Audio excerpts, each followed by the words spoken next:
તું કદાચ કોઈ વગડાની સુડેલું હોય ને મને બીમારવા આવી હોય તો હું એમ બી જાવ એમ નથી. વૈજા જે માર્ગે આવ્યો હોય માર્ગે વૈજા.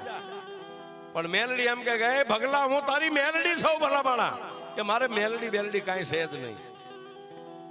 પછી માતા મેલડીએ મૂળ રૂપની માલિપા આવીને આમ દર્શન આપ્યા ને, ભગલો પગમાં પડીને એને એટલું કીધું કે દેવી, જો મારા મોઢે હાડા ત્રણ દી નો તે સવાલ આપ્યો હોય, આજ 2 દિવસ ને બીજી રાત વીતી છે, કાલ ત્રીજો દી ઉગી જાય છે હો. અને જો ખરેખર મારી મેલડી હોય તો મારી હાડા ત્રણ દી ની માલિપા કાં તો મને હાસો કરીને કાં ખોટો કરી, હાડા ત્રણ દી માં ભેંસ આવી પડે.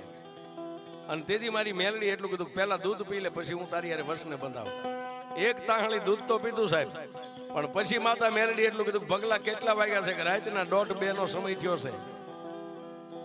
ભગલા સાંભળ, દૂધની ભેંસ છે અને દરબારના દીકરી હાથમાં બખોડો લઈને દોવા બેહે તો આસળ આમ